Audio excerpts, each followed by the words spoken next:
The first time I realized my family might be protecting me from the other side was the night my grandmother appeared in my dream, crying. Not speaking, just crying. And when I woke up the next morning, the man I thought I would marry was gone. Back then, I told myself it was just a coincidence. But years later, after everything that happened, I'm no longer sure. I grew up in a very traditional Vietnamese family, not rich, not powerful, but deeply spiritual. Every Lunar New Year, my mother would wake up before sunrise to prepare offerings for our ancestors. The smell of incense filled the entire house. Fruits arranged carefully on the altar, teacups placed in perfect lines.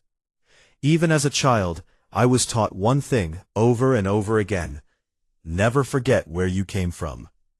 My grandmother used to say something that terrified me when I was little. The dead are never truly gone, especially the ones who love you. At night, during power outages, she would sit beside me with an old paper fan in her hand and tell stories about dreams, omens, and family spirits protecting their descendants. I used to laugh at those stories until my own life slowly turned into one. I met Min when I was 26. It happened on a rainy afternoon. I still remember it clearly because I almost slipped while running across the street with my shoes in one hand and a broken umbrella in the other. Someone grabbed my arm. Careful. That was the first thing he ever said to me. Simple, gentle, warm. When I looked up, he smiled in this quiet way that made me feel strangely safe, like I had known him before. We started talking after that. Coffee became dinner, dinner became late-night phone calls. Late-night phone calls became plans about the future. Everything happened naturally, too naturally. My mother liked him immediately. Even my father, who rarely trusted anyone, once nodded after dinner and quietly said, "He seems decent." For my family, that was practically a blessing. And honestly, I loved him deeply. Maybe too deeply. Min wasn't rich, but he was patient, calm, the type of man who listened more than he spoke. Whenever I felt anxious, he would squeeze my hand gently and whisper, "You think too much." And somehow, my heart would calm down. A year later, he proposed. Nothing fancy, no expensive restaurant. Just the two of us, sitting near the river at night, while the city lights reflected on the water. He pulled out a small ring box with shaking hands, and before he could even finish asking, I already said yes. I remember laughing and crying at the same time while he held me tightly. At that moment, I truly believed my life was finally beginning. Something strange happened. When I returned home, the incense on my grandmother's altar suddenly fell over by itself. I froze. The room had no wind, no open windows, nothing. The ash scattered across the wooden table like gray dust. My mother rushed over immediately. Her face changed the second she saw it. For a few seconds she said nothing. Then quietly, "Did something happen today?" I forced a smile. "No, nothing." I don't know why I lied.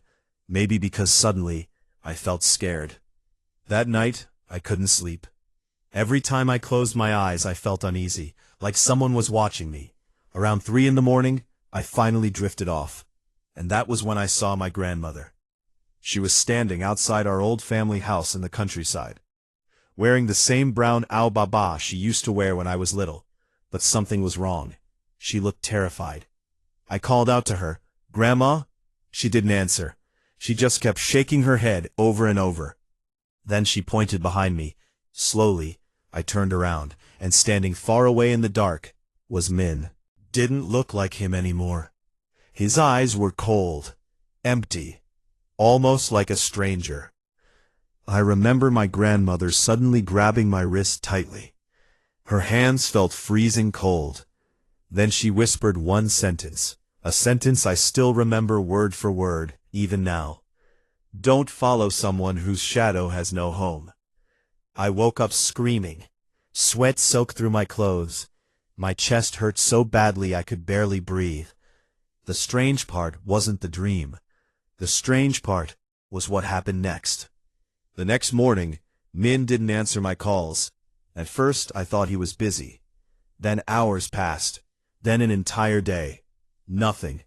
By evening, I finally received one message. I need some time alone. That was it. No explanation, no reason, no I love you, nothing. I sat on the edge of my bed, staring at the screen for almost an hour. My hands were shaking. I didn't understand. Just yesterday he was talking about wedding venues. Yesterday he was kissing my forehead and asking what kind of children we would have someday. So what changed overnight? I cried for days. I barely ate, barely slept. And during all that time, my mother kept watching me silently. One night, while I was sitting near the altar burning incense for my grandmother, she suddenly sat beside me and asked quietly, "Did you dream about Grandma?" I looked at her slowly. Fear crawled through my entire body. Because I never told anyone about the dream, not even once. My mother stared at the smoke rising from the incense stick. Then she whispered something that made my stomach turn cold. "When your grandmother was alive, she once said there would be one man our ancestors would never allow into this family." The room suddenly felt smaller. The air felt heavy. I tried to laugh it off. "Mom, what are you talking about?" But she didn't smile. Instead, she looked directly at me and said, "Because sometimes love is not the same thing as destiny." Then she reached into her pocket slowly and pulled out an old photograph I had never seen before. The second I looked at the picture, my blood ran cold. The photograph was old, faded at the corners, the kind of picture that had been touched too many times over too many years. At first, I didn't understand what I was looking at. It showed a young woman standing beside a man in front of an old countryside house. The woman looked strangely familiar. Then suddenly, I realized why. She looked exactly like me. Not similar, not a little alike, exactly. Same eyes, same face shape, even the same small mole near the lip. My throat tightened. "Is this?" Your mother answered quietly. "Your aunt." I froze. I had never heard about any aunt before. My mother lowered her eyes. "She died before you were born." A strange chill spread through my body. I looked back at the man standing beside my aunt in the picture, and my heart nearly stopped. Because the man looked almost identical to Min. Not just similar, it was terrifyingly close. Same smile, same eyes, even the way he stood with his hands in his pockets. For a moment, I genuinely couldn't breathe.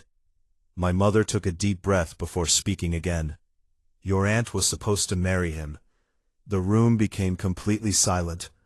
Outside, rain started falling softly against the windows. My hands trembled while holding the photo. "What happened to them?" My mother looked toward my grandmother's altar before answering. "He disappeared 1 month before the wedding." My chest tightened instantly. "Just like Min. The same thing. The exact same thing." "But that's not the worst part," my mother whispered. Her voice sounded distant now, like she was remembering something she spent years trying to forget. 3 months later, your aunt took her own life." I felt the world spin around me. "No, she never recovered," my mother continued softly. "Before she died, she kept saying one thing over and over." My mother looked directly into my eyes. She said our ancestors warned her. But she didn't listen. The incense smoke curled slowly into the dark air between us. I suddenly remembered my grandmother's voice in the dream. "Don't follow someone whose shadow has no home." A deep fear settled into my stomach. I wanted to reject all of it. Tell myself it was superstition, coincidence, grief. But deep down, something inside me was beginning to crack. That night I couldn't sleep again.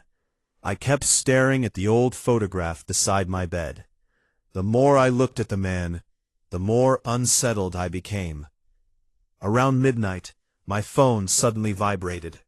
My heart jumped immediately. It was Min. Just one message. "Can we meet tomorrow?" That was all. No explanation, no apology, nothing. I should have ignored him. I should have stayed home. But love makes people do dangerous things, especially when they still hope. The next evening, I met him at a small coffee shop near the river where he had proposed to me. But the second I saw him, something felt wrong, very wrong. His face looked exhausted, pale. His eyes were hollow, like he hadn't slept in days. And for the first time since knowing him, I felt afraid sitting across from him. He stared at me quietly for a long time before speaking. "I don't think we should get married." The words hit me like ice water. I forced myself to stay calm. "Why?" He looked away immediately. "I can't explain it." I almost laughed from disbelief. "You disappeared for days, and that's your answer?" His jaw tightened. Then finally he whispered something that made my skin crawl. "Because every time I try to stay with you, something terrible happens." The air between us suddenly felt heavy. I stared at him without speaking, and then slowly, he rolled up the sleeve of his shirt. My breath stopped. Long red scratch marks covered his arm, deep enough to bleed.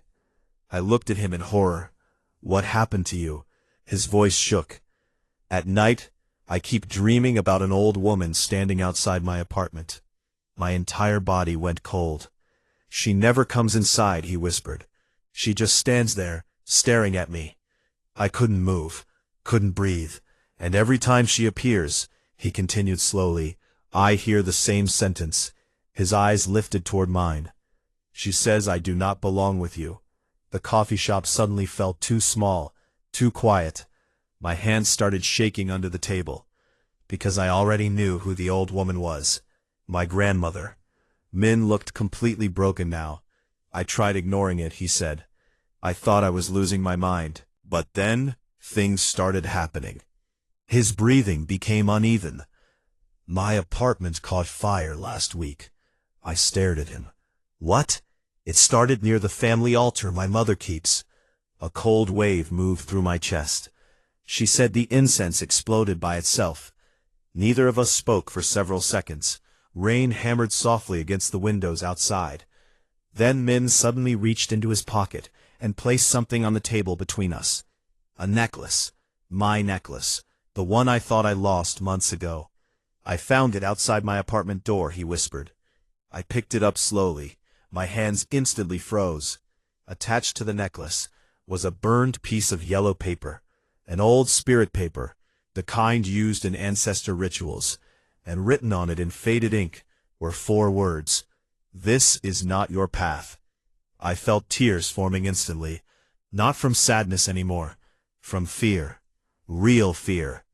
Min looked at me helplessly. "I don't know what's happening," he whispered, "but I think someone, or something, wants us apart." I wanted to tell him none of this was real. I wanted to hold his hand and say we could fight through it together. But then, my phone suddenly rang. I looked down. It was my mother. The second I answered, I heard panic in her voice. "Come home now." My heart dropped. What happened? I heard screaming in the background. Then crying. Then my mother whispered something that made the blood drain from my face completely. The family altar just caught fire by itself. And then the call disconnected.